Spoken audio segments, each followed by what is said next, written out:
Let me ask you one thing today. Are you building a business for survival or for sustenance? While most of the businesses are built for survival, they can be easily replaceable. And this is a matter of fact that your services can be easily given to someone else. Some other companies can offer the same kind of services or products that you are offering. It's just like fighting with sharks for a small fish in the red ocean. Same way, as bloody as that red ocean is, your business can become dirty, tiring, and a lot more frustrating to work as an entrepreneur. If you don't want to fall into that trap, it's the time that you start building your business for sustenance. A business that is unique, a business that offers different kind of values, a business that's not easily replaceable, that's not easy to copy. So in this video, I'm going to share with you a blueprint to build a business that cannot be copied down easily, and how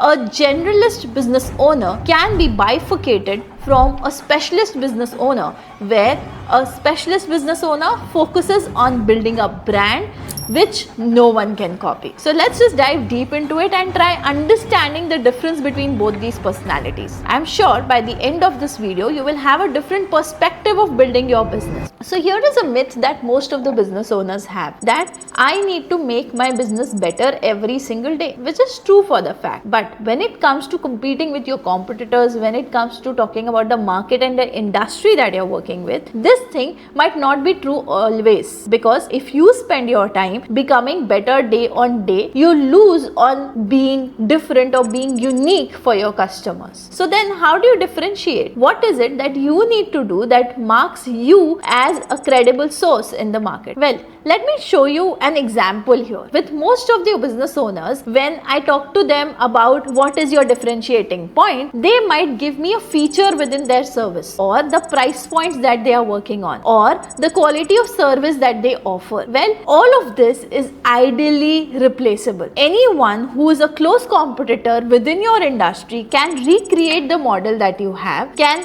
recreate the services that you are providing, and can provide a competitive pricing that even you are providing to your customers. Then this way you start chasing the customers instead of the customers chasing you, and this is really a painful situation. So if you want to build a business that no one can copy, just imagine what you're building. You're building a moat around your castle. You're just trying to build something that not only becomes irreplaceable but also adds value to your customer's life, and it protects your own business model for a longer time. Let's just dive deep and try to understand the 3-step framework that allows you to build a business that cannot be copied easily. The first thing that you need to take care is having a niche. Now, most of the people think that niche is all about selecting your audience based on the pricing levels, or based on the demands that they might be having, or based on a particular segment of the customers. Well, that's true that building a niche, you need to work with a particular segment of customers. But sometimes this segment is not visible in the real world. Sometimes this segment may be psychological. It may be something which is emotional for people. So for example, you can target people who are emotionally centered around a particular topic. There is this one brand that works with people who are centered around being more fit. Now, when I talk about this person, he's a fitness coach, and this fitness coach ensures that it's not just about gymming, it's not just about walking, it's not just about exercising, but the only thing that he focuses on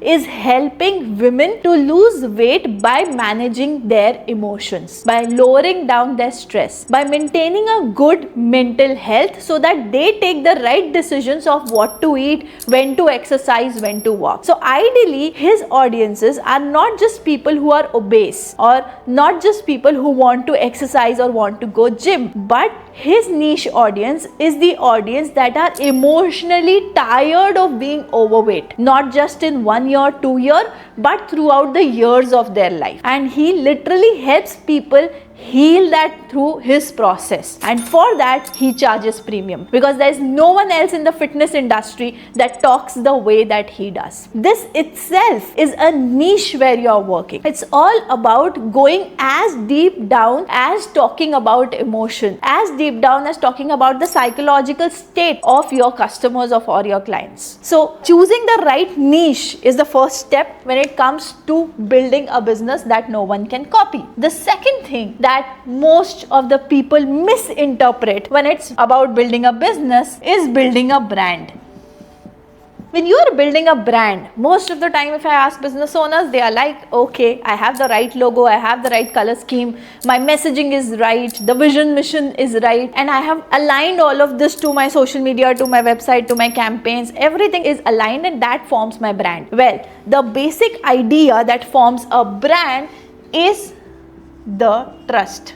This is your trust bank. Just imagine how Zerodha started growing, and why did it started growing in a market where no one was actually paying attention to, in a market where brokers were heavily dominating it and heavily dominating the decisions of the customers. The way Zerodha entered the market was all about building trust, building transparency, building credibility and authenticity for their own brand without disturbing the broker section, because they didn't tag themselves as brokers.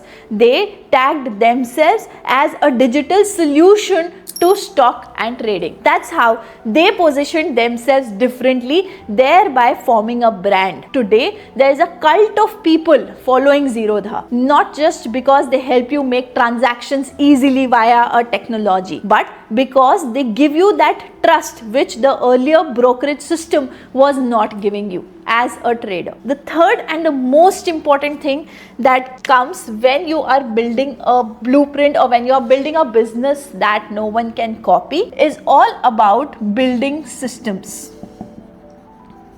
Now at this point you will be like, okay, brand no one can copy, niche could be specific to psychological and emotional levels, but when it comes to systems, you may contradict by saying that systems are easily copyable. I understand that you can easily copy a system from any other business, but whether that system is working with respect to the niche and the brand guidelines, this is something which is exclusive to your own business that no one else can copy. That's the reason why we first talked about the first and the second step, and only then we moved to the third step, that was forming systems. The better technology that you have, the better people that you have that can work on that technology forms better systems. And it's not always being better, but it is always about how your system is different.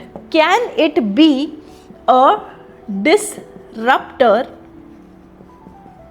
in the market? If it can be a disruptor in the market, then the system is not easy to copy. Again, taking you down to the example of Zerodha, where they had a no brokerage free system, where they had instant credits and debit system, right? So when we know that there is no brokerage fee, they not only marked the system as a different system from the existing one in the industry, but they also saw that they are disrupting the existing systems within the market. That's where you create a system that no one can easily copy. It takes years to build that trust. It takes years to go into that niche and understand, because someone has already done that, so you cannot tap on the same emotional potential. You have to think about something else, and it takes years to build a system that is built finely by companies like Zerodha. So that's how this three-phase or three-step blueprint can actually help you create a business that no one can easily copy.